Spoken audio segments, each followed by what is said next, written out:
Good evening, everyone, and welcome to our travel talks tonight featuring G Adventures and focusing on Australia and New Zealand. My name is Lisa Amflick. I'm one of the consultants at Expedia Cruises, and this travel talk is being hosted by the 6 Edmonton and vicinity stores. And we are bringing you these travel talks to inspire you and give you ideas for future. For those of you who have not been on a Zoom call before, everyone is muted just so we can, for the size of the group, and we don't have any background noise.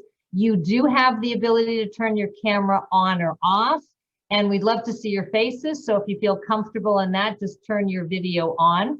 If you have any questions, we will handle them at the end of the meeting. And there is a chat feature you can click on, and you can type your question in the chat and we'll answer them at the end.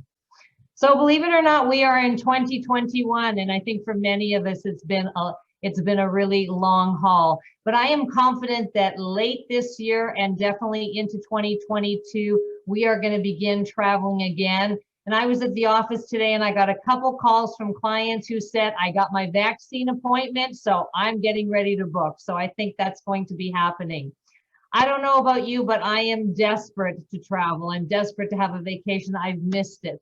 Travel fulfills us. That's why we do it. And I'm sure for all of you, you've missed it as well. My passport feels ignored. My suitcase is gathering dust, and I can't wait to be able to travel again when it's safe to do so. Our Expedia offices are open right now due to COVID restrictions. We're asking you to call or email to make appointments so we can make sure that we have somebody in the office and we can social distance. Our professional vacation consultants are here to help you plan your bucket list and also to help you navigate travel, because it's going to be a little bit different and maybe a little complicated with the COVID restrictions. But now I'd like to introduce you to our special guest, Erin Rogers, Business Development Manager from G Adventures, who's going to share with us the world down under, Australia, New Zealand. So welcome, Erin. Thanks so much. Thanks for having me, everyone. Nice to see all these faces on here, and good to hear that everyone is excited to travel, because my passport is also collecting dust and I can't wait to get out there and explore. So I'm going to share my screen and I'm going to take you on a bit of a tour tonight. So just bear with me for 1 second. And you should all see my screen up there now. So thanks so much for tuning in. If you do have any questions, feel free to put them in the chat box and I'll do my best to answer them a little bit later on in the presentation. So my name's Erin. I'm with G Adventures. We are a Canadian tour company, and I'm going to tell you a little bit about what we do at G if you haven't heard about us yet. We've been around since 1990, and we really specialize in putting together small group tours and taking people off the beaten track to fulfill their bucket list. And what we're seeing right now is that there's a lot of Canadians that are like Lisa and myself, and I'm sure a lot of you on the call tonight, we're just excited to plan something for future. So we're seeing lots of people look to late 2021 and into 2022 and even 2023 and get something booked. Something nice to look forward to that includes walls outside of your own home. So with G Adventures, we want to make sure that we're taking you off the beaten path. We do that by using local guides. We stay in locally owned properties, and we like to include a mix of the highlights of the destination, but also some kind of out of the way places for you to visit. We get up close and personal, so we are traveling in really small groups. And when I say small, I mean less than 20. We actually have an average of just 12 people in each of our groups. So unfortunately, we're not able to go on all the same trip, but the small groups are a really nice way to get to know other travelers too. We like to get local when we travel, so we make sure that we're visiting locally owned enterprises and when you're visiting places like this part of Tanzania. So meeting the local people is a really great way to understand what it's like to be from that country, to live in that country, to hear their stories, and to understand their history. And on our tours, we like to get a little bit lost, but not too lost, of course, because that would be a problem for us as the tour operator. So don't you worry, we've got 30 years of experience and no one's getting lost on our tours. Our itineraries are unique. They are custom made for our audience. We have travelers joining us from 18 to 88 and even over. In fact, the last G Adventures trip I did was one in South Africa on safari for my honeymoon, not last summer, but the one before. And there was a gentleman in his 90s that joined us on tour, and he was amazing to travel with. We stay in local accommodations, so a real mix for you. We can hit all different budget points. We have a variety of levels of accommodation on each of our tours, but it's guaranteed that they're going to be essentially located, locally owned, and have lots of charm for you. We use skilled CEOs to guide our tours. So these are mostly group tours done on land. We also do some small ship cruises. Our guides are from the destination that you're visiting. So each one of our trips comes with one of these CEOs that's in charge of enriching the journey for you. So they're going to be able to offer local insight, add a unique perspective to the tour itinerary, translate menus if you need them, and steer you in the right direction. Now, our tours are open to people from all over the world. They are small groups, so you are guaranteed to meet people from different places when you go on one of our tours, which is always really fun when you're exploring the world. And we don't charge any single supplements. So our tours are very, very popular if you are a solo traveler. In that event, you would be matched up with another traveler of the same gender to share a room, or twin share, of course. And then if you do want to have your own room, you can pay a little bit more and guarantee that that is available for you. So really nice and flexible. And rest assured, if you're a solo traveler, you're definitely not going to be the only one. About 40% of our travelers are going on adventure solo. We operate tours in over 100 countries around the world in a regular year. Right now, we've got a few tours out on the road, and we're going to be opening up new destinations as it's safe to do so. Now, on the note of safety, I do want to mention that we have received the Safe Travel stamp of approval from the World Travel and Tourism Council. So this provides you, the traveler, with assurance that we've implemented health and hygiene protocols that are aligned with the World Travel and Tourism Council's safe protocols. So on the tours that we're running right now, we've implemented social distancing. Everyone, of course, needs to do a self-health check before they go and wear a mask. Most of our Canadian audience, though, are booking for trips down the road, so you're probably going to be already vaccinated by the time you're booking onto, or by the time you're traveling onto one of these tours. But of course, now is a time to think about booking. We all know that travel is going to rebound with a fierce, actually, I'll just describe it in the way my friend has described it, as a hockey stick rebound. So what we're thinking at G Adventures is that our 2022 departures, a lot of them are going to end up being sold out. So if you are thinking about a bucket list, if there's a place that you've always wanted to go to and visit, now is a really great time to book in. There's lots of savings in the market, and then and plan to travel later.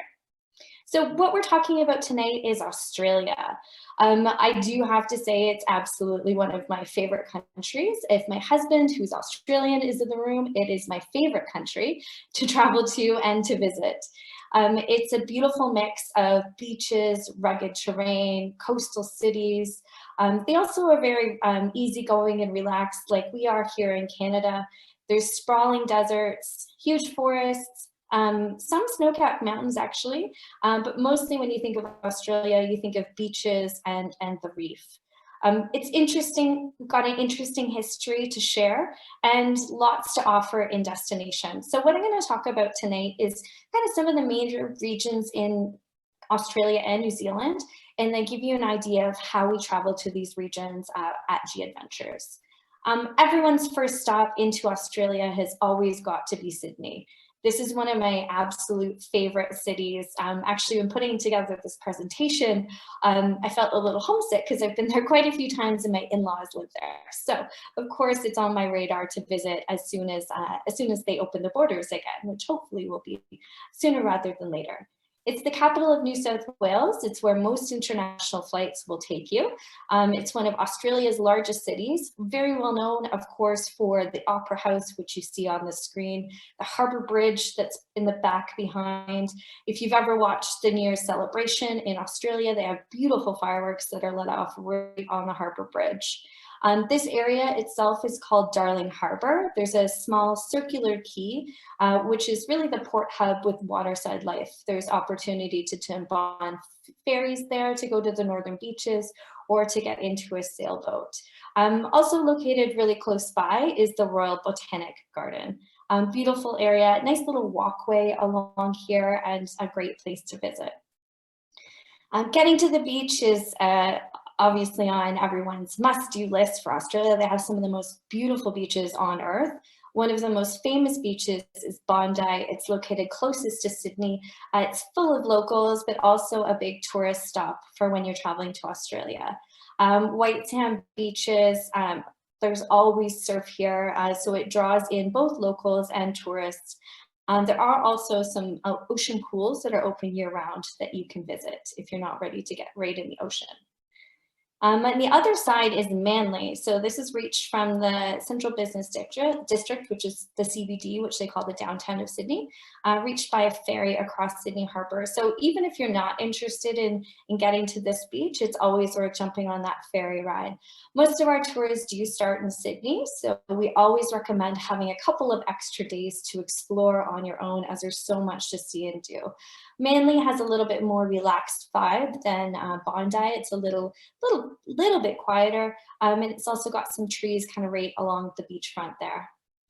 Another thing that we would like to recommend, of course, for Australia is the wine. They are massive in wine exportation. So one of the world's largest exporters of wine.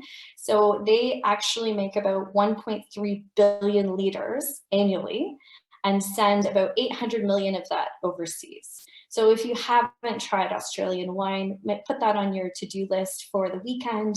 And we like to include a wine tasting actually on quite a few of our tours through Australia. It's a really nice way to connect with the locals, to learn about their agricultural economy, and of course, you get to taste the wine.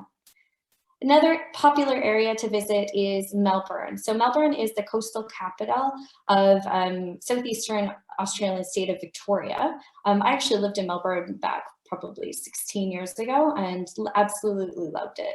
It has made me a little bit of a coffee snob. They're quite known for their cafes, but there's lots to see and do in this area too. The center of Melbourne, there's Federation Square, where there's bars and restaurants all along the Yarra River. In the South Bank, there's more of an arts vibe. So there's an art center, National Gallery of Victoria, that features Australian and Indigenous art. There's also beaches in Melbourne. This is Brighton Beach. So these were built well over a century ago. They're inspired by the kind of Victorian idea of beach houses and bathing houses. So they haven't changed really since then, other than a paint coat, obviously. These are picture postcard perfect. And this is actually where people rent them. They have long-term leases on these, and they just keep their boogie boards and sand chairs in them. But most people traveling here are just going by for the photo. Also in the state of Victoria, you'll find the Great Ocean Road. So this is an Australian National Heritage listed. It's 243 kilometer stretch of road along the southeast, going along the southeast coast of Australia, going west from Victoria. So going west along to Torquay, which is that area where you'll find Bells Beach, a big surf area. So this particular stretch of highway was built by returned soldiers between 1919 and 1932 and dedicated to these soldiers that were killed in World War I. In addition to the unique history along here, it's incredible terrain, beautiful landscapes, and the chance to see what once was called the 12 Apostles. Unfortunately, there's only about, I think, 7 of these apostles that are still standing, but still a beautiful stop on the road. One of the other draws to Australia, of course, is the unique wildlife. This guy is a koala, not a koala bear, just a koala. More than 80% of Australian plants, mammals, reptiles, and frogs are unique to Australia and are found nowhere else in the world. So some of the most popular ones that you'll have heard of course, are the kangaroo, the dingoes, the wallabies, the wombats, the koala, platypus, and echidna, which is kind of like a small version of our porcupine, very small version of our porcupine. So lots of chance to see the koalas down along the Great Ocean Road, an opportunity to see the kangaroos and other creatures if you get into areas like the outback. So the outback is the vast, sparsely populated area of Australia. Indigenous Australians have lived in this area for about 50,000 years and occupied all of the outback regions, including the driest of deserts. The Europeans first entered Australia in the 1800s, and so we're still kind of just exploring a little bit more in this area. Apologies in advance if the video does shake a little bit. I just wanted to show you a little bit of a snapshot of Uluru. So this is known as Ayers Rock. It's a large sandstone rock formation in the southern part of the Northern Territory in Australia. It is literally in the middle of nowhere. The closest town is about 300 kilometers away. And it's sacred to the Aboriginal people. So it's really important to respect that when you're traveling, of course, and going with a local guide like what we do at G Adventures means that you get to learn all about the history and the cultural significance of places like Uluru. Uluru now is listed as a UNESCO World Heritage Site. It's one of the most recognizable sites in Australia, and yet a lot of Aussies still haven't seen it. So my husband, as an example, hasn't yet been to Uluru because most of the Australian population are situated along the coastal areas. So this would be kind of a big trip for them getting into the outback to see it. But it's been a popular destination for tourists since the late 1300s. Also in this area is Kata Tjuta, which they're also called the Olas. So other formations similar to Uluru of this red sandstone. They're in a protected national park just outside of the area of Uluru. Now, when you're traveling on one of our tours, you get time to learn the stories of the Aboriginals. So how we design the tours is that you have a G Adventures guide with you from start to finish. But then from place to place in destination, you'll have local guides joining you to share their expertise on that destination, to give you insight into their way of life, to tell you the stories from their ancestors. And it's a really beautiful way to learn about a place. Another area in Australia that draws travelers is North Queensland, or as they like to call it, tropical North Queensland. The temperature and climate you can see just from the contrast in those two photos is obviously very different from place to place. They are, of course, in the Southern Hemisphere, so their winter is our summer and our winter is their summer. Tropical North Queensland is pretty much humid and hot all of the time, which is why lots of travelers like to get up there. It's surrounded by rainforest, fringed by reef, and then there's the red dirt of the outback just to the west. It's most famous for the Great Barrier Reef, but there's lots more to see than just that. The Daintree Rainforest is one of the areas that we like to take our travelers into, just a bit of a contrast from being in the dusty, dry desert of the outback, getting into this really kind of jungle, tropical climate in the rainforest.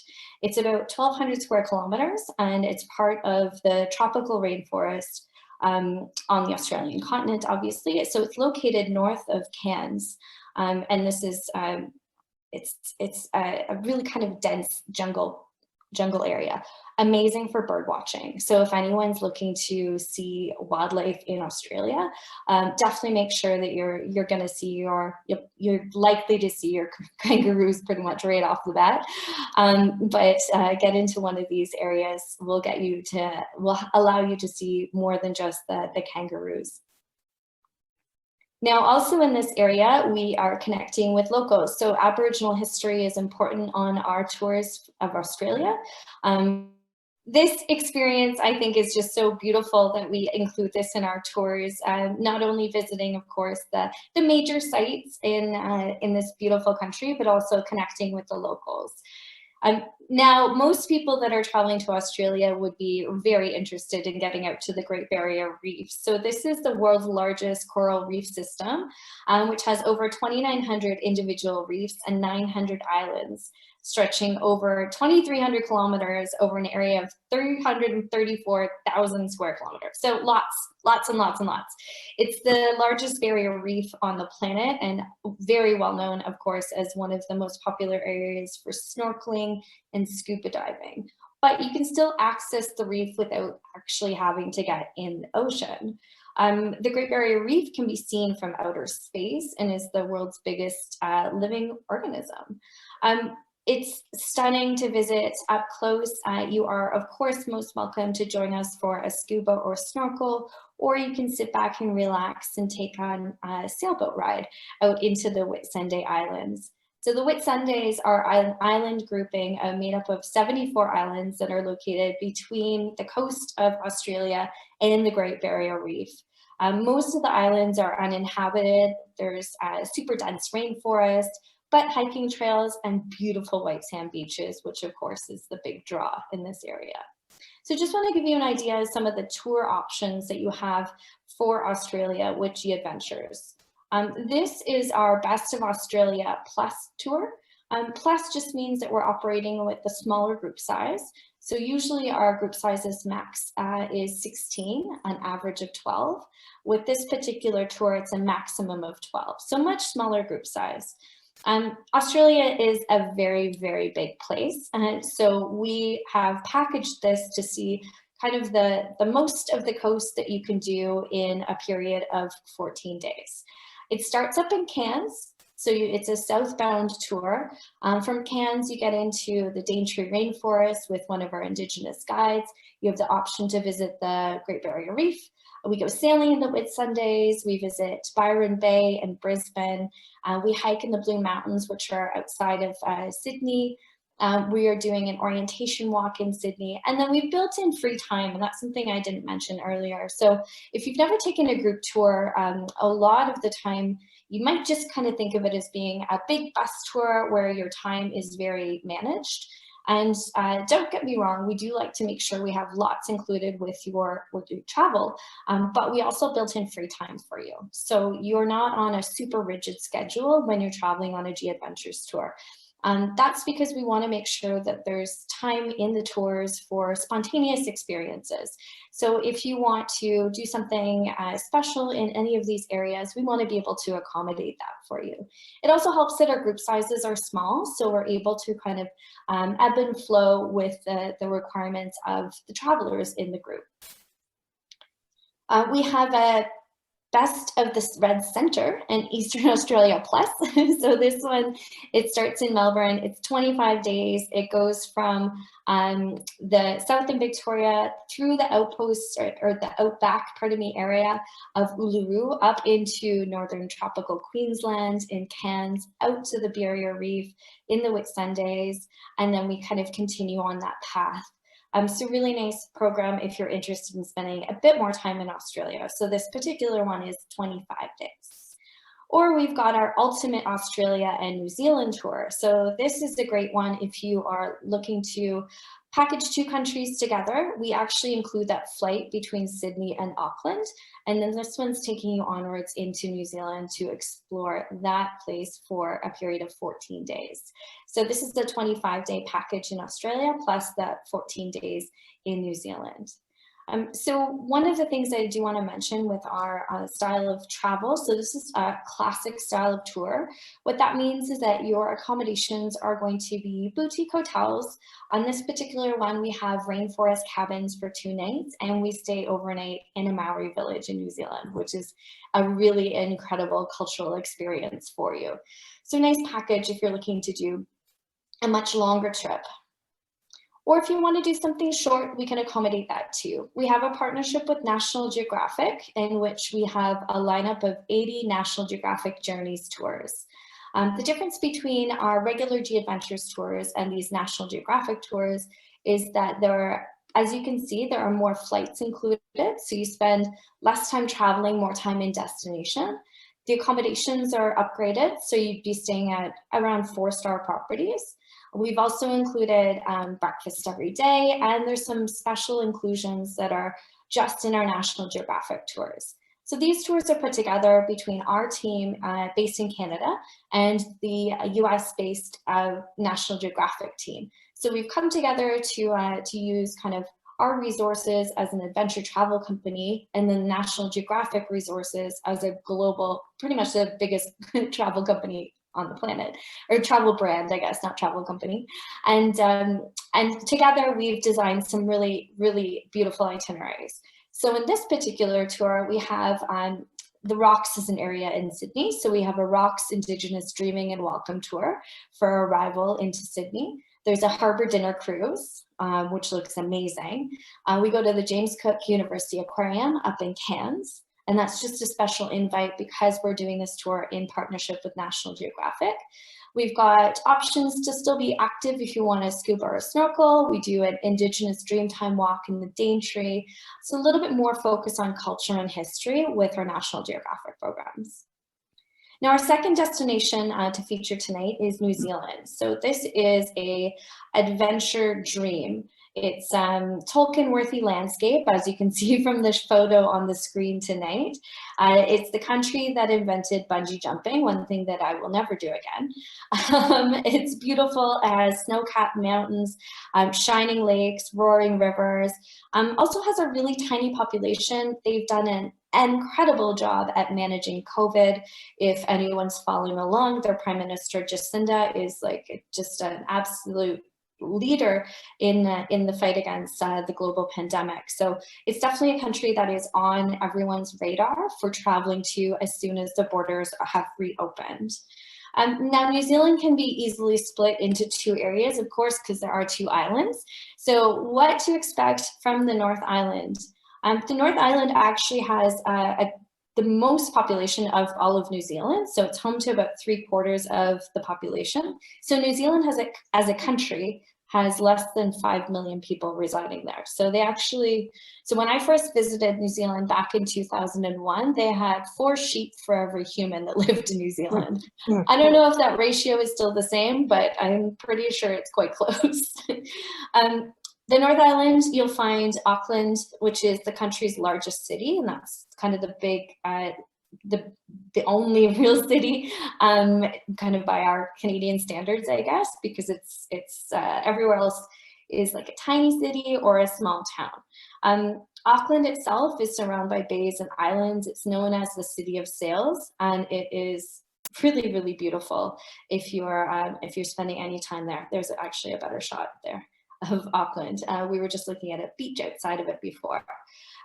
So it's the most populous hub. It's where you find all the art and culture, music in the city.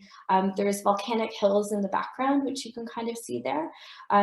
Twin harbors, there is a mix of natural wonders and also kind of urban adventures in the city of Auckland. Further south down the island, you'll find Rotorua, which looks beautiful, smells terrible. This is on the Pacific Rim of Fire, they call it.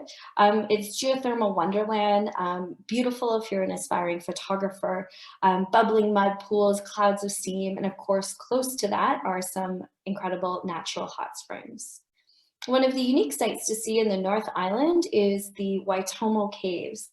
So these caves are lined with stalagmites, stalactites, and glowworms. They can be explored on a guided walk, a boat tour, or you can do a rafting trip through there. And this is something that's included in a lot of our tours. Tongariro is the area that's a national park. It was actually New Zealand's first national park, dating back to 1887. It's about 80,000 hectares square. It's a showcase of volcanic wonders. I mean, just looking at this photo, it could be in Iceland or somewhere like that. So you see emerald lakes, old lava flows, steaming craters. It's a very popular area for hiking. There's actually something called the Tongariro Crossing, which is New Zealand's most popular one-day crossing trek. One of the other things to see and do in the North Island is to visit the Maori village. So this is a Tamaki Maori village that we include in our tours. Most often we stay away from kind of performance activities on tour because we want to have a real kind of grassroots authentic experience with the locals. But this experience is that it's locally run. It's really incredibly interesting. There's a traditional hangi meal that's prepared for everyone. And if you haven't heard that term before, it's unique to New Zealand. It's basically where they prepare the meal over a bed of coals and under dirt. So they dig a deep hole, they put the coals in, and everything kind of cooks and smokes all together. It's incredibly delicious. And that's a traditional hangi. So in this, we are visiting a typical, like a traditional Maori village. We have a local guide that joins us for the tour. It's like a kind of like a living museum, I guess, in terms of what the experience is for you, the traveler. Heading on to the South Island, this is a little bit more rugged. A lot of people compare New Zealand with Western Canada in terms of its like rocky-like kind of mountains and landscapes. So the South Island is known more for more rugged landscape, glaciers, lakes. The Southern Alps are home to the highest point, which is Mount Cook, which you'll see in just a few slides, and they run along the entire length of the island. Down in the southwest, which is what you see on your screen, this is the Fiordland National Park.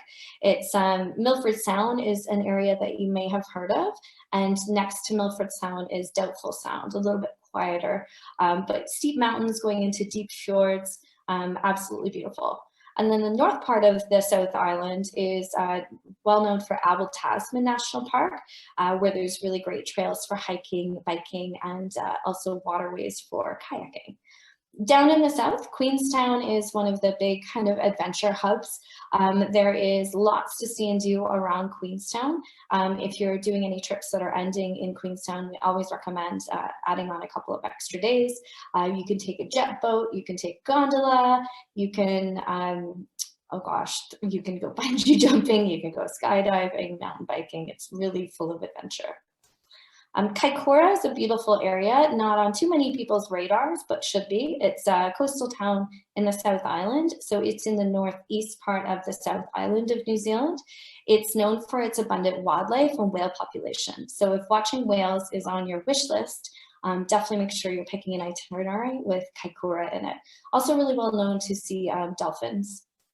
There is the Kaikoura Peninsula Walkway, which brings you up to the lookout point, which this picture is taken from, Point Keean. Close by, there's also rock platforms where you'll likely see some New Zealand fur seals. So lots of wildlife viewing opportunities in this part of the world. Kaikoura itself, just to look at, is absolutely stunning. So if you're interested in a little bit of a beach time and relax, then this is a good spot to include too. Definitely contrasting to the cold ice of Franz Josef Glacier. So this is a 12-kilometer glacier on the west coast of New Zealand's South Island, so kind of hopping across there. At Franz Josef, you have the chance to do a walking tour where you're given crampons, of course, and the ice axe and the equipment to do the walk on the glacier. Or you can do the more scenic way and take the helicopter. So you do a little bit of a walk on the glacier, and then you can hop up in this helicopter for really stunning views. I mentioned mountains earlier, so this is a view of Mount Cook, which is the one on the far right of your screen. So this is the highest mountain in New Zealand. It's located at 3,724 meters, which doesn't seem too high, I guess, compared to our Canadian mountains, but is still very stunning in this part of the world. And this is part of the Southern Alps that run all the range of the South Island. And Christchurch is well known for the earthquakes, actually, that it suffered back in 2010 and 2011. It's also known for its English heritage. So it's located on the east coast, jumping it back across, of New Zealand's South Island. There's lots of really beautiful cycling paths, green botanical gardens in this area. And yet there was a bit of damage, quite a bit of damage actually from the earthquakes back in 2010 and 2011. Central Otago is a great region to know. You may see it in your local wine or beer store. It's the beautiful landscape in the middle of the South Island. The climate here actually makes it pretty similar to the Okanagan. So it's dry, sunny, and brown with lots of flowing rivers. There's herb fields, but also really well known for wine growing. or grape growing, wine producing. So back in the 1860s, this is where they found gold, but now the gold there is in the wine. So you have to look for, if you're in the New Zealand section of your local liquor store, you can see lots of Pinot Noirs come out of the central Otago region of New Zealand. Apple Tasman National Park, I mentioned earlier, beautiful. It is on the ocean, so there's lots of access points here to get out to do some walking or kayaking. And then Queenstown is one of New Zealand's most stunning destinations, surrounded by mountains, super jagged, really incredibly colored waters. It's also on the edge of a lake, and it's where adventure exists. And then further south, Milford Sound and Doubtful Sound are equally as stunning. Doubtful Sound is a little bit quieter. We do a wilderness cruise in Doubtful Sound. So jumping on this beautiful ship with one of our guides to explore the fjords down in Doubtful Sound. Now, to explore New Zealand, we've got a couple of different options for you here. So this is a 2-week program. It's 15 days from Auckland to Christchurch. In the north, we go over to the Coromandel Peninsula, where I was there just last year. Cathedral Cove, we have the cultural experience at Tamaki. We're visiting Mount Cook, doing some hiking, doing some wine tasting in central Otago, visiting Kaikoura. We get to walk on Franz Josef. We do the Transalpine train across from Queenstown to Twizel, and there's free time built into this tour as well. If you're looking for something a little bit more active, we have a multi-sport tour for those that are interested in doing some walking or hiking or biking or kayaking. It's a little bit longer. It's 3 weeks in total. So we've got some cycling included. We do the Tongariro Alpine Crossing. We do kayaking. We visit the Waitomo Caves. We are up in the morning, out exploring as much as we possibly can. Now we've got one of our National Geographic programs, also in New Zealand, the New Zealand Journey. So this one, as you can see, includes a flight from Rotorua to Christchurch. So if you are shorter on time and want to do things in a shorter package, this one's 12 days. So we've got the orientation walk in Auckland. We go to Waiheke Island, wineries tours. I've tried to intentionally not include very many Maori words in this because they're very difficult to produce and not kind of normal for my language. But you'll notice them if you're in New Zealand on all the signs. They're just incredible to pronounce. So we're going off the coast of Auckland to the Waiheke Island for a winery tour. We meet a Maori elder in Rotorua. We check out the caves again. We have the traditional Hangi feast. We're taking the train. We visit Queenstown, and then we go on a wilderness cruise down in the Fiordland National Park. So a little bit shorter itinerary. With this one, it's upgraded accommodations, so 4-star, and we're running this, of course, in partnership with National Geographic. And the last tour I wanted to share with you this evening is our Explore Australia in New Zealand. So this one is also part of our National Geographic Journeys programs. It's 23 days. It goes from Sydney all the way to Queenstown. So this is combining 2 of the tours that you've already seen. We are doing the Indigenous Dreaming and Welcome tour in Sydney at the Rocks, flying up to Cairns, getting into the Daintree, out to the reef, into the outback at Uluru, down into sipped lattes and flat whites with the coffee culture in Melbourne, and then over to Auckland, downward south, and ending all the way down in Queenstown. So as you can see, I love these 2 countries. I would happily be there right now if I could. Been fairly fortunate to have visited Australia 5 times now, and my in-laws live in Sydney, so we're going to get there as soon as those borders open. And was recently in New Zealand, and that was actually one of my very first big overseas trip that I did back about 20 years ago. So I have very fond memories of both countries, and really, really hope that that you make sure to put these on your travel wish list. Now, just wanted to mention one more thing about traveling with G Adventures. So because it's a little bit of a crazy time right now, just want to let you know that we are we are working really, really closely with our guides and our local offices, which exist all around the world, to make sure that you are able to travel with confidence when you join one of our tours. So from start to finish, from when you book to when you're on tour to when you're in destination and when you're coming home, we're going to make sure that you are safe, of course, and that you're traveling with people that are taking care of you. So traveling in our groups means that we have a local guide with you. They're trained in first aid, CPR, COVID health and safety. We have the local resources of our offices. And I don't know about you guys, but driving on the other side of the road is not very easy. So that was absolutely one of the reasons to book onto a tour if you're going to Australia or New Zealand. And the way that we travel is nice because you have that resource of the local guide, but you also have that flexibility and freedom. If there's something really special that you want to see in destination, we'll be able to accommodate that and make sure that you're checking those things off your bucket list. If you're looking for more information on any of the programs that you've seen tonight, we would love for you to connect with your travel agent.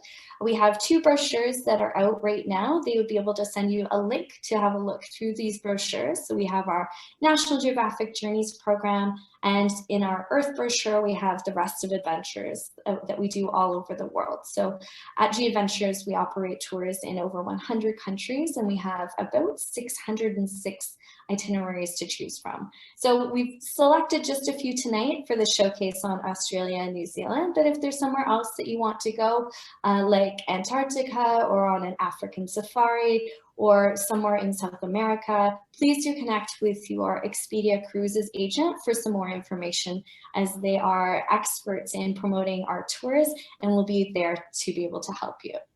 So thanks so much for tuning in this evening, everyone. I really appreciate your attention, and I'm going to stop sharing my screen and send it back over to the Expedia Cruises team. Thank you so much, Erin. Oh my God, how exciting. And definitely, I think many of us, if we haven't been there, we want to add that to our bucket list. One thing I just want to mention for any of you who are avid cruisers, it is always possible, since a lot of the tours look like they start in Sydney and Auckland, that we can add a cruise to a land tour as well. So we can make it a wonderful trip for you. I'm just going to go to a couple of questions, Erin. One that came in: what is the common length of time for a tour to Australia and New Zealand? Personally, I would recommend at least 2 weeks, just based on the flight time to get there. If you have 3 weeks, that would be the ideal time to visit. I mean, Australia itself is a really big country, so if you're going to visit both, then I would look to 3 to 4 weeks to visit both countries at the same time. But if you have 2 to 3 weeks for Australia and at least 2 weeks for New Zealand, and then combine those together if you can. All right, perfect. There's another question about, do any of the trips go all over Australia, hitting all of the provinces? So we don't have any itineraries in Western Australia at the moment, but we are constantly coming up with new tours. So there might be something coming out for next year. So we have the one that I would recommend. I believe it's called, I can't remember the name actually, but it starts in Sydney, it goes all the way up the coast and then into the center and then finishes in Melbourne. And that would be a really good overview of Australia. Okay, thank you. And one other question: what does NP mean? And I think somebody answered National Park. National Park, yeah. Yeah. All right. All right. Were there any other questions you wanted to type it into the chat box? One thing I do want to add, if anyone is planning to book onto a G Adventures tour program, it's just a deposit to confirm your space. It's a deposit of $350 per person, and that deposit's good for life. So if you need to make any changes to your travel dates, to your destination, you can do that with the assistance of your travel agent, as long as you're doing that at least 60 days before your scheduled tour is. So lots of flexibility in that, and did want to mention that. Thank you for mentioning that. I think it's really important because all of us are going to start traveling. And I have to let you know that the demand is really, really high for 2021, 2022. We're even booking into 2023. And many of the suppliers are doing flexible policies so that you don't feel restricted, so that you know that your investment is safe on that. So good idea to start thinking and planning early. I think a lot of the pleasure of a trip comes from planning it.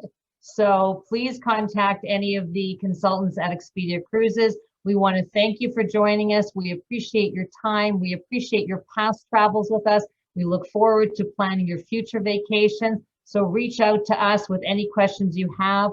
Also, remember to follow us on Facebook. Check out our YouTube channel where this video presentation and all others that we've done will be recorded. Next Thursday, if you're interested in river cruising, we are going to have Shauna Carter with AMA Waterways talking about Europe river cruising for 2022, and they've just opened up for 2023. So please join us if you can. Thank you again for joining us. It's so wonderful to have you with us, and we look forward to hearing from you and planning your future vacation plans. Thanks so much, everybody. Have a great night.